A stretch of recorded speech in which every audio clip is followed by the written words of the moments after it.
Okay, so let me ask you something, and I need you to really think about this before you answer. When you were a kid, and I mean a little kid, like 7, 8, 9 years old, when something was wrong, when something hurt you, when something scared you, what did you say when someone asked if you were okay? I'm guessing most of you said, "I'm fine." And here's the thing that nobody talks about. Nobody ever stopped to ask, why is this child always fine? Why does a 7-year-old never cry in front of anyone? Why does a 10-year-old say, "It's okay, don't worry about me," when their parents are going through something hard? Why does a 12-year-old sit alone in their room and just deal with it? Whatever it is. We call those kids strong. We call them mature. We call them an old soul. We say things like, "Oh, she's never been any trouble," or "He's so independent, we never have to worry about him." But here's what we never say. Here's what nobody ever said out loud. That child is not fine. That child learned, somewhere, somehow, that their feelings are not safe to express. That their emotions are either too much or not worth the trouble. That the best thing they can do, the safest thing they can do, is disappear emotionally.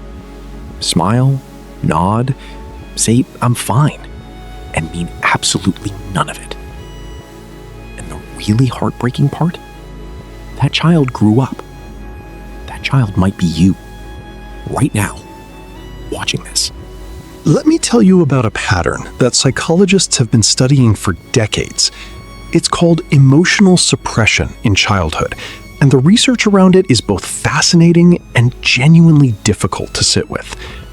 Back in the 1970s and 80s, a developmental psychologist named Mary Ainsworth conducted something called the strange situation experiment. She observed how young children, toddlers mostly, behaved when their caregivers left and then returned. And what she found changed the way we understand human emotional development forever. Most children cried when their parent left. They were distressed, they wanted comfort. That's normal. That's healthy, actually. But there was a group of children, a significant group, who did something unexpected. They didn't cry. They didn't reach for their parent when they came back. They just kept playing, kept doing whatever they were doing. They acted completely unfazed. And from the outside, you'd think, wow, those are independent kids, well-adjusted kids, easy kids. But here's what Ainsworth found when she measured their cortisol levels. That's the body's stress hormone. Those children who looked calm, their cortisol was just as elevated as the children who were visibly distressed. Their bodies were screaming. Their faces were lying. They had already learned, at less than 2 years old, that expressing their emotional needs didn't work. So they stopped trying. They went inward. They became fine. That is not strength. That is a coping mechanism born out of necessity. Now, I want you to think about how a child actually learns to suppress their emotions, because it doesn't happen overnight. It's not one big dramatic moment.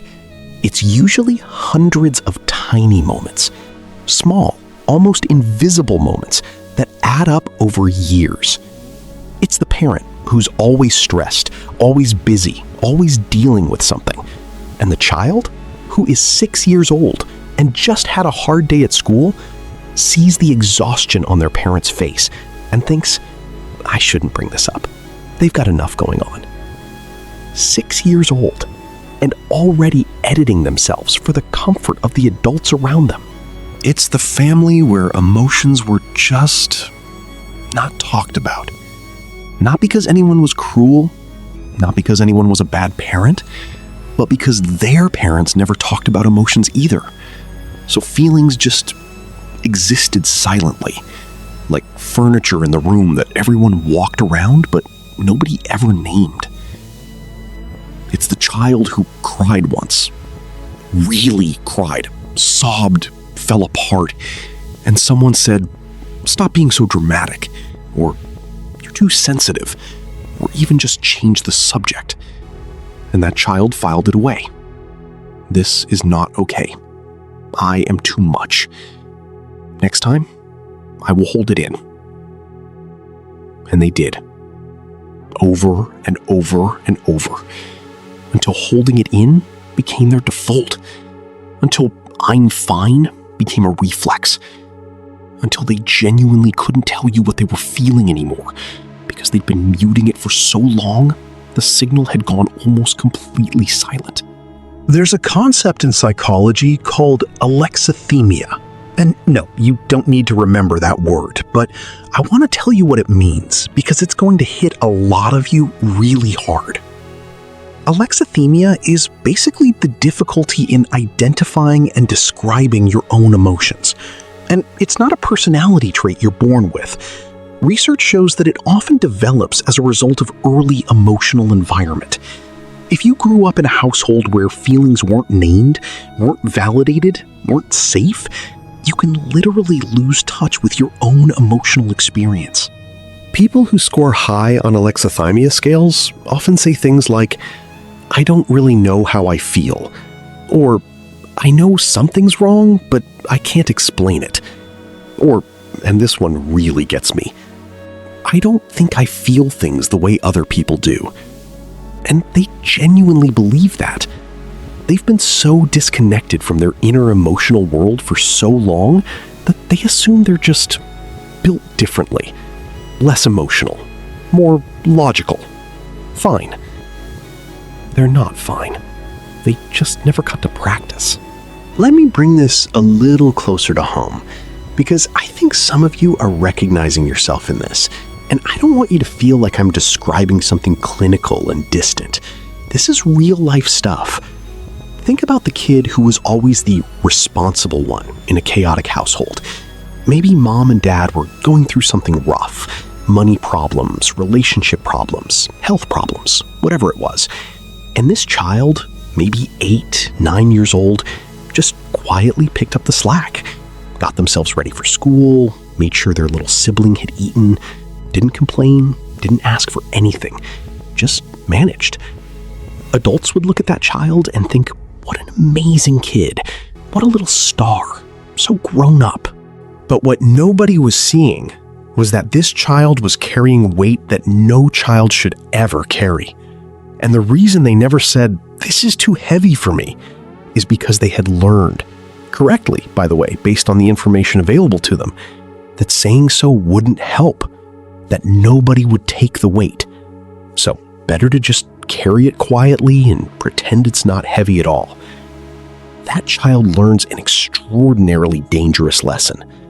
My needs don't matter as much as the needs of the people around me.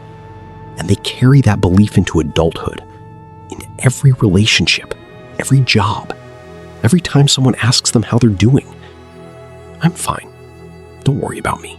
Here's where the science gets really important, and I need you to stay with me on this, because it's going to reframe a lot of things for you. Dr. Gabor Maté, who is one of the most respected researchers on the relationship between childhood emotional experiences and adult health, has spent decades documenting what happens to the body when emotions go chronically unexpressed.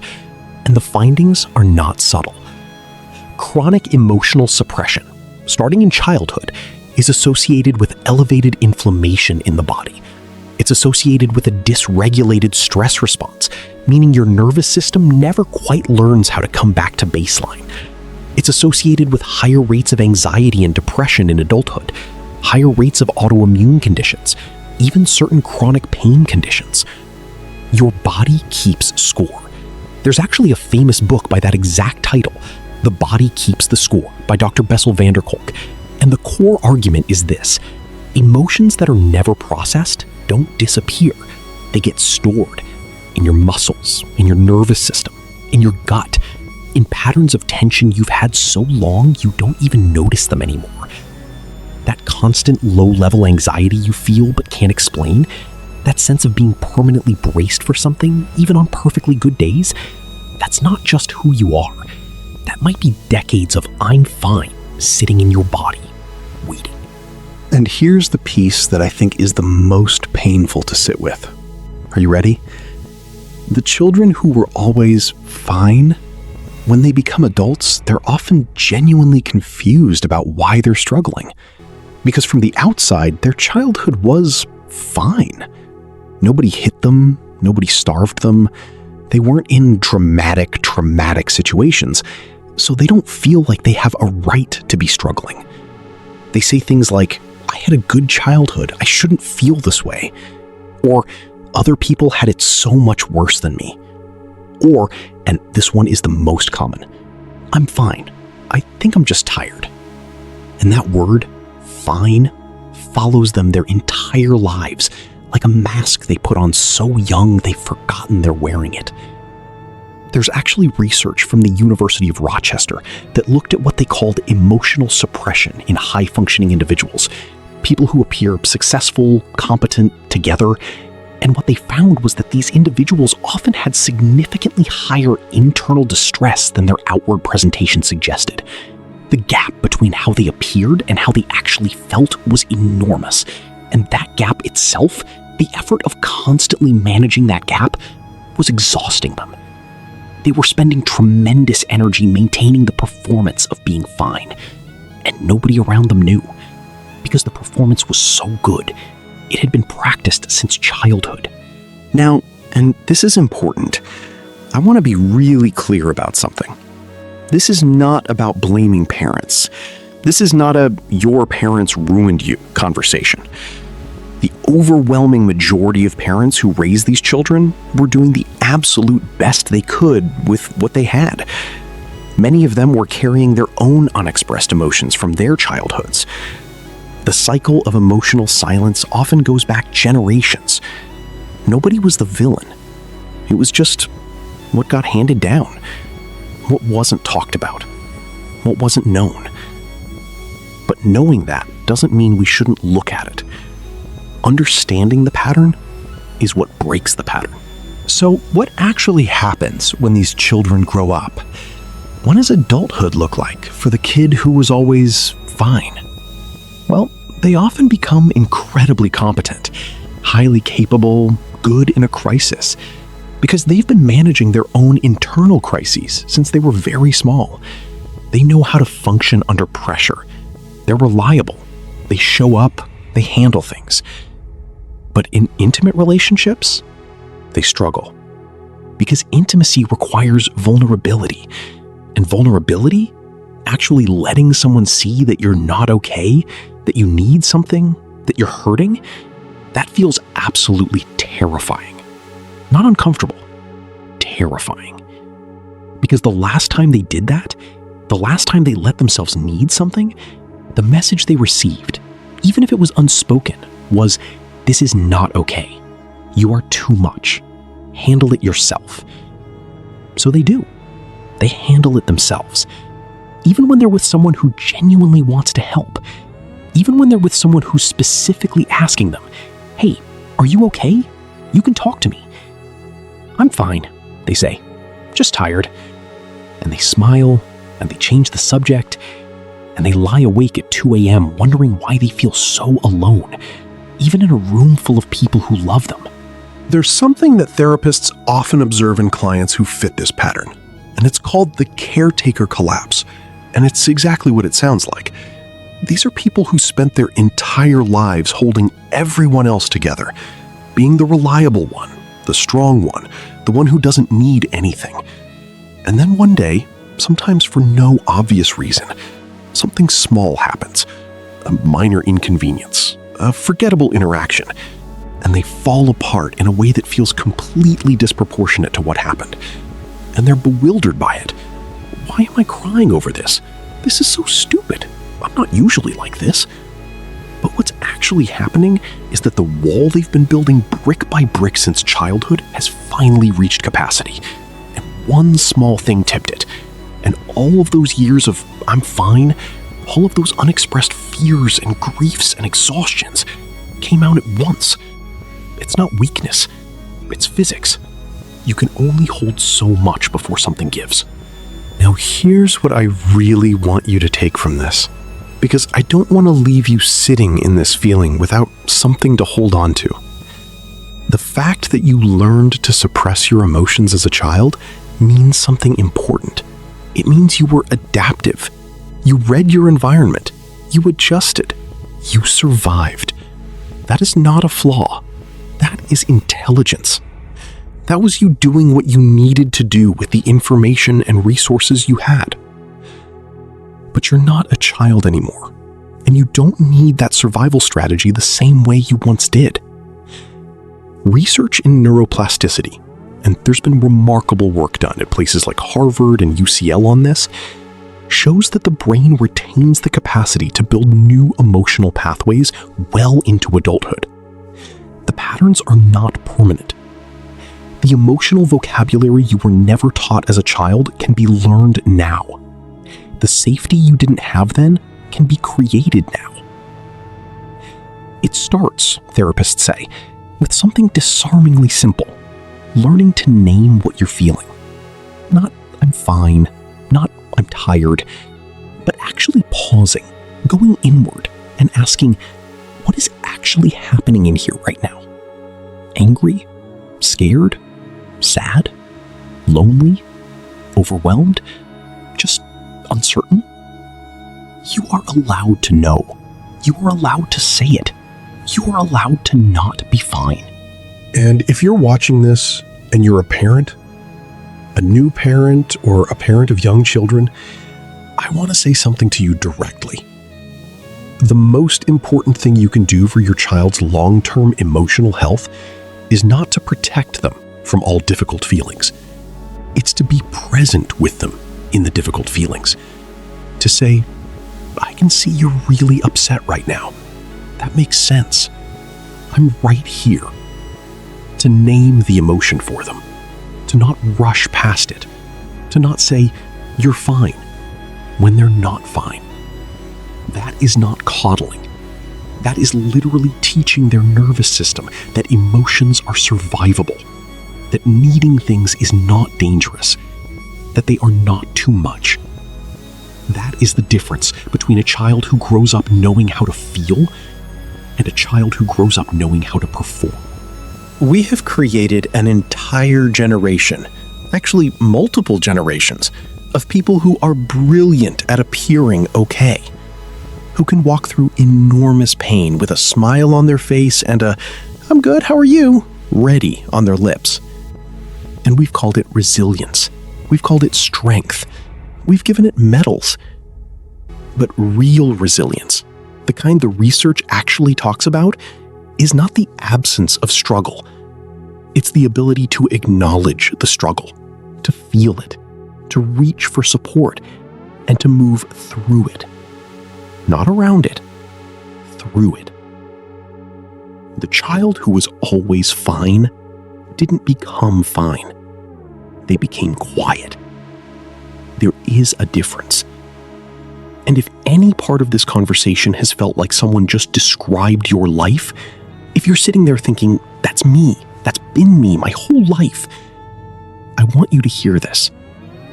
You were never too much. You were never a burden. You were a child who needed things, the way all children need things. And you learned to need them silently, because that felt safer. It doesn't have to be silent anymore. You don't have to be fine. If this felt like a conversation you needed to have, if something in here moved something in you, please subscribe, because we're going to keep having these conversations, real ones, human ones, the kind that don't wrap everything up neatly, because you aren't neat, and neither are the people you love. And you deserve to understand yourself, not just the parts that are fine, all of it. We'll see you in the next one.